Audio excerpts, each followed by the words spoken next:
de 1935 para frente. Quinta República, ditadura militar, 1964 a 1985. E ninguém tem o direito de fazer tudo o que quer, porque as leis naturais da natureza devam ser respeitadas, e todo respeito é pouco. Por isso não faça ao seu próximo aquilo que não quer para si, porque o que fizer ao próximo, a natureza cobra. E por isso nascem cegos, mudos, surdos, aleijados, resgatando dívidas que fez em outras vidas nessa galáxia térrea. 267 volume do histórico da obra Universo em Desencanto. O período da ditadura militar no Brasil iniciou-se com o golpe de 1964 e desenvolveu-se por meio de governos militares durante 21 anos. 21 anos não são 21 eternidades. Veja que lapidação, 21 eternidades. Para ver como a natureza, que é a mãe natural de todos, até hoje não cessou a sua cobrança. Todos sofrendo as consequências do passeio que deram na planície que não estava pronta para entrar em progresso. Entraram por esta planície passeando, e o resultado é estarem aí, penando há 21 eternidades. Para ver que a natureza cobra o tributo do erro de seus filhos, não perdoa, porque o certo e o correto não perdoa. E por isso, há 21 eternidades estão sendo lapidados até que chegasse a fase da racionalização dos povos, para conhecerem o mundo de sua raça e saberem como voltar para ele. Tanto o golpe de 1964 como os governos militares que o sucederam estão inseridos no contexto da Guerra Fria, embate ideológico envolvendo Estados Unidos, liderando o bloco capitalista, e a União Soviética pelo lado comunista. Ambas as superpotências disputavam áreas de influência. Os demais países deveriam alinhar-se com um dos lados. O período que vai de 1964 a 1985 foi marcado pela presença de militares na vida política brasileira. Os presidentes militares foram eleitos indiretamente mediante colégio eleitoral. Humberto de Alencar Castelo Branco, de 1964 a 1967, foi o primeiro presidente da ditadura e consolidou a presença militar no governo brasileiro. Em seu governo, foi promulgada uma Constituição que, entre outras medidas, garantiria maiores poderes ao presidente da República.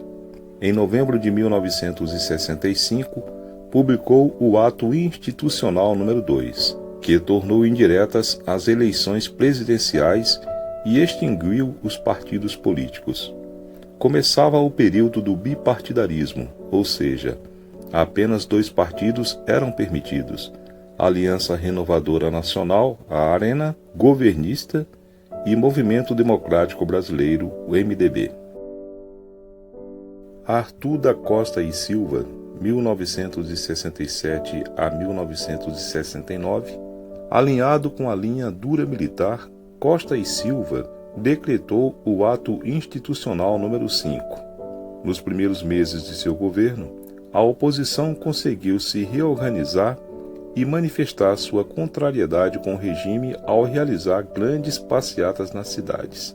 A maior delas reuniu 100 mil pessoas que protestaram contra o governo nas ruas do centro do Rio de Janeiro. Em 1969, Costa e Silva sofreu um derrame cerebral e foi afastado da presidência da República. Seu vice, Pedro Aleixo, foi impedido de assumir a presidência, pois votou contra o AI-5. Quem assumiu o poder foi uma junta militar composta pelos ministros do Exército, da Marinha e da Aeronáutica, até a eleição indireta do novo presidente. Emílio Garrastazu Médici, 1969 a 1974.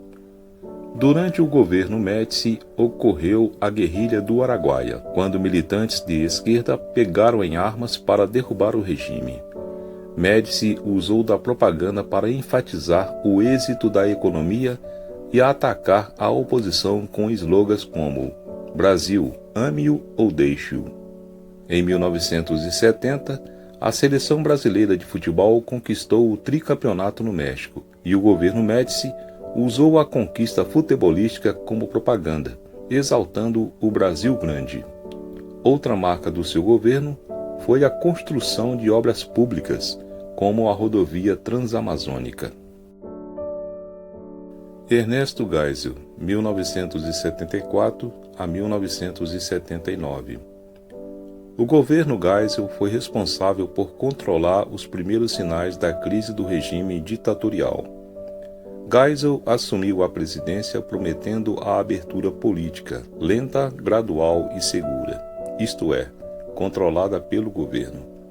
Em 1976, o governo criou a Lei Falcão, proibindo a organização de campanhas eleitorais nos veículos de comunicação. Além disso, esse mesmo decreto ampliou a duração do mandato presidencial de 5 para 6 anos, e um terço do Senado seria escolhido indiretamente pelas assembleias estaduais. No ano seguinte, desarticulando ainda mais a oposição ao governo, o pacote de abril fechou o Congresso Nacional e o presidente passou a governar por meio de decretos. João Batista Figueiredo, 1979 a 1985. O governo do general João Figueiredo foi o último da ditadura e concluiu a abertura política iniciada no governo Geisel. Em 1979, Figueiredo assinou a Lei da Anistia, que permitiu o retorno dos exilados ao Brasil e garantiu o perdão aos crimes cometidos por militares e por militantes de esquerda. Além disso, em seu governo, aconteceram as eleições estaduais diretas em 1982, com ampla vitória dos candidatos da oposição. Na área econômica, a dívida externa e a inflação estavam em plena ascensão. Em 1984, aconteceu o movimento das diretas já, que exigia as eleições diretas na sucessão de Figueiredo.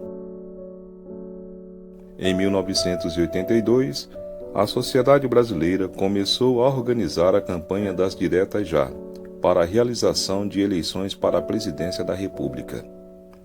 Todos querem mudar para melhor, mas não sabem onde está esse melhor.